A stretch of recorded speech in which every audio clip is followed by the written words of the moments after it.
I heard the crunch first, rubber on gravel, followed by a screech and a honk. Then I saw it. A white Mercedes barreling down my private driveway like it was the freeway. The driver, some teenage girl in a designer hoodie, stared at me unblinking, like I was the one in her way. She didn't slow down, just zipped past my garage, skirted around my dog Max, and cut a sharp left flying through. I barely had time to process what was happening when another car followed, then another, and another. Just like that, my quiet dead-end driveway on my private land that I paid dearly for became the HOA. That's when it hit me. This wasn't an accident. This wasn't a mistake. This was an invasion, and they were. I didn't have to look far to figure out who was behind this. Karen. Yes, her real name. And yes, she was exactly who you'd expect her to be, an entitled, bloated woman with an air of superiority that could choke a horse. She was the HOA president, and judging by the smug look on her face, I already knew she was the mastermind behind the whole thing. I first met her at the HOA office, which, in typical fashion, was just a poorly converted model home with uncomfortable chairs and a lot of fake plants. When I walked in, she didn't greet me with the usual pleasantries. Instead, she gave me a smile like I was an inconvenient bug she'd just discovered in her salad. "Ah, you're here," she said, her voice as syrupy as it was condescending. "We were just talking about you." I couldn't help but notice the small, smug gleam in her eye, the kind of look you give when you know you've already won. She gestured to her iPad like it was some divine tablet of wisdom and began explaining the situation with that practiced smile of hers. "Your property's just so accessible," she cooed, tapping her tablet screen. "It's the perfect spot for the community flow access, a temporary solution for the Maple Drive construction project. It'll only be a few weeks. Nothing to worry about." She leaned back in her chair, folding her arms like a queen, inspecting her subjects. I told her she had no legal right to redirect traffic through my driveway, and that's when I saw it. The subtle shift in her demeanor. Her smile didn't falter, but it turned colder. "Actually, it's adjacent to the community boundary," she said with a knowing nod. "Technically, that makes it a soft access zone if approved by the board. We'll review it during the next meeting." I stared at her, feeling my blood boil. She was using legal loopholes, but there was one problem. I knew my rights, and I wasn't going to let her trample over them. I moved to this neighborhood because I wanted peace. I'd spent years working in a high-pressure job as an industrial engineer, solving problems and managing projects in noisy factories and bustling offices. The last thing I wanted when I came home was more noise, more chaos. So when my wife and I found this corner plot with a long private driveway, it felt like a dream come true. It was a perfect escape, far from the main road, with no through traffic and nothing but the sound of birds in the morning. Every day I'd wake up to a quiet, empty road. I'd have my coffee on the porch, watch the sun rise over the distant hills, and then retreat into my home office. It was my sanctuary, a place where the world couldn't reach me, a place where I could focus uninterrupted. The routine was simple, but it worked. Peaceful mornings, quiet workdays, and calm evenings. But like all good things, that peace started to crack. It wasn't anything major at first, just small signs. I noticed more tire marks near the hedges, the kind that could easily be from the mail carrier turning around, or a neighbor's kid learning to drive. I didn't think much of it, not yet. It wasn't until the third day when I found a paper sign nailed to one of my wooden stakes near the edge of my lawn that I started to feel something wasn't right. Community flow, access, temporary routing, approved by HOA. I stared at it for a moment, wondering if it was some sort of joke. But no, this wasn't a joke. They'd put up a sign on my property, directing traffic through my driveway. That's when I knew something was off. I walked down to the HOA office, fully expecting a misunderstanding. When I got there, I was greeted by Karen smiling at me, like I was a child who had wandered into the wrong classroom. She explained that it was a temporary measure for the Maple Drive construction project. I asked her point blank what gave her the right to reroute traffic through private property, and that's when she dropped the bombshell. The driveway was technically adjacent to the community boundary, making it a soft access zone. My stomach churned as she tapped away on her tablet, completely dismissing my concerns. She promised that the matter would be discussed at the next HOA meeting, and that was the end of it, at least in her mind. I tried to calm down. I thought maybe it was just a misunderstanding, maybe they'd fix it, but as I walked back home, I had a nagging feeling that this was just the beginning. The first few days were unsettling, but nothing too extreme. I noticed tire marks near the hedges more often, and a few cars seemed to slow down as they passed. At first, I chalked it up to the usual neighborhood activity. Maybe someone lost their way, or a neighbor was out running errands. But then things took a turn. One afternoon, I came home from running errands to find a small paper sign nailed to a wooden stake near my lawn. It read, Community flow access, temporary routing, approved by HOA. I stared at it for a moment, confused. This was my private property, not some community road. Someone from the HOA had decided that my driveway, my sanctuary, was now part of their plan.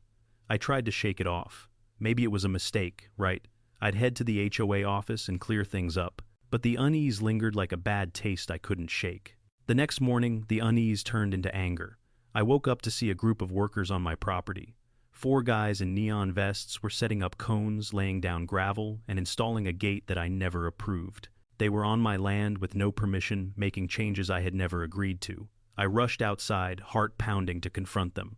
One of the workers waved me off casually. Karen approved this, he said, like it was the most natural thing in the world. We're just creating an access point from the green belt. I demanded to know what the hell was going on, pointing at my fence, which clearly marked the boundary of my property. They didn't care. Talk to Karen, he shrugged, as if I was some minor inconvenience. I stood there frozen for a moment, staring at my broken fence, wondering how the hell things had escalated so quickly. That's when it hit me. This wasn't just a temporary measure. They were claiming my driveway as their own. That afternoon, my worst fears came true. I walked out to the front yard and found a large section of my fence completely gone. It wasn't just some minor trim, it was sawn through with power tools. The workers had cut a wide hole in my fence like it was a damn doggy door. My blood boiled. This wasn't just a misunderstanding anymore. They were taking my property. I immediately grabbed my phone and called the police. When the officer arrived, I explained what had happened, showing him the gaping hole in my fence and the contractors who had done the damage. He was sympathetic, but there was a catch. This is a civil issue, not criminal unless you can prove criminal intent, he said, his tone flat. I can't do much unless you can prove they meant to harm you, not just trespass. I wanted to scream. What more proof did he need? These people had violated my property, installed a gate, and damaged my fence, all without my consent. The officer's hands were tied, but my frustration only grew. It was clear now this wasn't just an HOA issue. It was a fight for my land, and I wasn't about to lose it without a fight. The HOA wasn't backing down. That night, I got a call from Barry, who had been watching the HOA meeting stream. They've got the ball rolling, he said. Karen's pushing for a permanent easement through your driveway. They're trying to make it official. I was furious. The next morning, the sheriff showed up at my door. We've received a report about a traffic obstruction on your property, he explained, looking uncomfortable. I took him straight to my driveway, pointing at the freshly installed gate and cones. These were put here without my permission, I said, showing him the sign that now labeled my property as part of the community flow access plan. This is my land, not theirs. The sheriff scratched his head. I'll have to file a report, but this is mostly civil. Unless you can prove they're violating a court order or zoning law, it's a tricky situation. I felt the heat rise in my chest. I was being forced into a corner. They had already broken my fence. Now, they were trying to take over my land completely, all while twisting the law to their advantage. That night, I sat in my living room, watching my driveway from the window. It had become a highway, and the cars were only getting bolder. A minivan rolled through, nearly knocking over my garden hose, and a couple of neighbors waved as they passed, completely ignoring me. Then Mitch, my good neighbor, came over. He looked nervous, glancing around as if someone might be watching. Karen's going for it, he whispered. She's getting the HOA board to petition the county to make your driveway a permanent access route. She's already got 2 signatures. She just needs 3 more. I stared at him, stunned. What? I gasped. She's calling it an emergency access route. She's trying to get the county to approve it, Mitch explained. I couldn't believe it. The audacity. This was no longer just an inconvenience, it was theft. They were trying to steal my property and rebrand it as part of their community. I stood up, fists clenched, Max barking at my feet. They were trying to break me, but they didn't know what they were up against. I wasn't going to let them walk all over me. I couldn't let Karen win. It was time to face her in public. The HOA had called an emergency meeting, and I was ready. I walked into the clubhouse, holding a giant poster board with my property lines clearly drawn and a USB stick full of surveillance footage. I wasn't just going to complain. I was going to show them exactly what was happening and prove that Karen was lying through her teeth. Karen was already there, perched at the head of the table like a queen in her fortress. She shot me a look of mock surprise, but I could see the nervous flicker in her eyes. She knew this wasn't going to go well. "Oh, you're here," she said, her voice as condescending as ever. "We were just talking about you." The others at the table shifted uncomfortably. I stood tall, cutting through her rehearsed smile. I'm here because you've been illegally rerouting traffic through my private property, I said, staring her down. And now you've vandalized my fence, installed a gate without my consent, and lied to the community about my land. I'm not leaving until I get answers. I plugged the USB stick into the projector, and the room fell silent as my surveillance footage filled the screen. I played the clips one by one, the workers installing the gate, the contractors tearing down my fence, and the HOA's signs being placed on my property without permission. I even showed footage of Karen herself driving down my driveway, ignoring the private property signs I had put up. You see, I said, my voice steady, there's no excuse for this. Every single piece of this was done without my consent. You've trespassed, you've damaged my property, and you've misled the community into thinking I'm the one obstructing traffic. A few of the board members looked uncomfortable. One woman scribbled notes furiously, clearly trying to figure out what to say. Karen, however, was fuming. She tried to interrupt, but I pressed on, pulling out the legal documents and the false zoning claims she'd submitted. I pointed to each, calling out the lies she'd told and the illegal actions she'd taken. The tension in the room was palpable.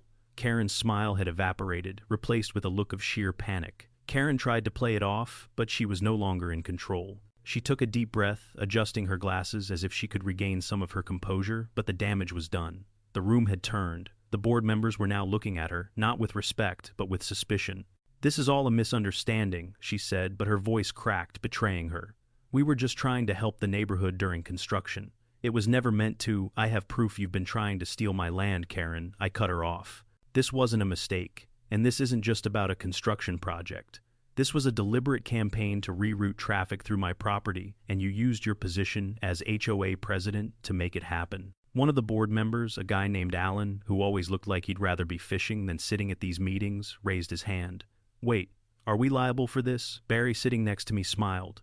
"Oh, you bet you are. And so is Karen for the false claims she filed with the county. If we pursue this legally, she'll be held accountable for every penny." A silence fell over the room. Karen's face went pale as she realized she was about to lose everything. She stood up her chair, scraping against the floor, her hands shaking. "You'll hear from my lawyer," she spat before storming out of the room, heels clicking furiously. I could feel the weight lift from my shoulders. It was over. Karen had been exposed.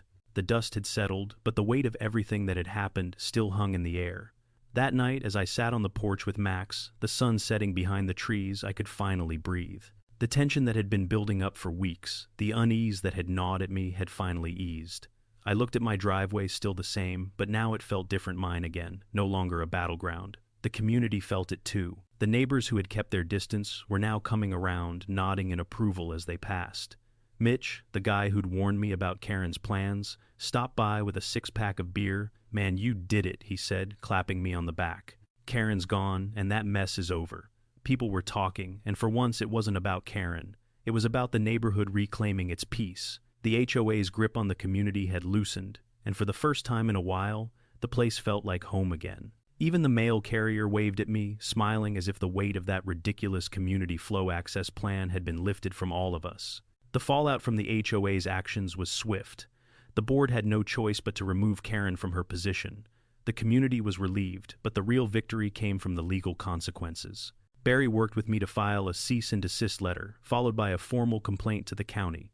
The HOA was held accountable for the false claims and unauthorized actions they had taken. Karen's illegal easement proposal was shredded to pieces, and she faced the possibility of fines for her fraudulent actions. The county inspector even mentioned that her past zoning petitions were being reviewed, and that the HOA might face further scrutiny. As for my property, the board was forced to issue a formal apology. They acknowledged my full rights to deny any access through my driveway, and a new clear boundary line was established in the neighborhood's records. The legal battles were over, but the victory felt sweet. Just when I thought the nightmare was finally behind me, I received one last surprise.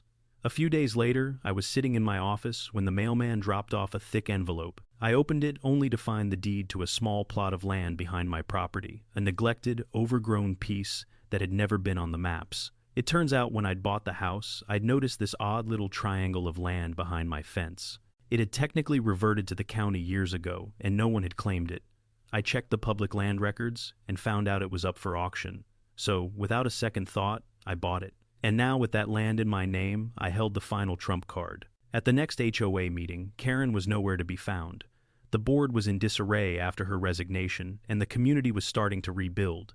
But when I walked into the room, I handed Karen's replacement a small envelope. "Just so we're clear," I said, "I own the plot you've been using as part of your community flow access plan." Her face froze as she looked at the deed I handed her.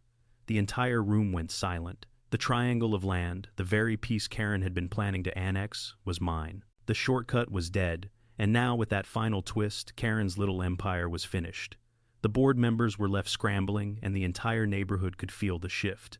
No one was afraid of the HOA anymore. That night, I threw a small celebration, inviting a few neighbors over for a barbecue. It wasn't anything fancy, but it felt right. A shortcut closed party open banner hung proudly at the entrance to my driveway. People started arriving more relaxed, now that the HOA no longer held sway over their lives. Mitch brought beer, and the couple down the street showed up with their corgi in a tuxedo. Even John from the county dropped by to grab a hot dog and compliment the spike system I'd built. As the sun set, the driveway, once a point of conflict, was now a place of celebration. Max lay on the grass beside me, content and exhausted from all the attention. I sat back in my chair, smiling to myself. The fight had been long, but it was over, and I had won. As the last guests waved goodbye and the night crept in, I couldn't help but laugh. I had fought for my home, for my peace, and for my property, and in the end, Karen and her HOA couldn't take it from me. Max looked up at me and let out a long, satisfied sigh, as if to say, "Yeah, we earned this." And I knew he was right.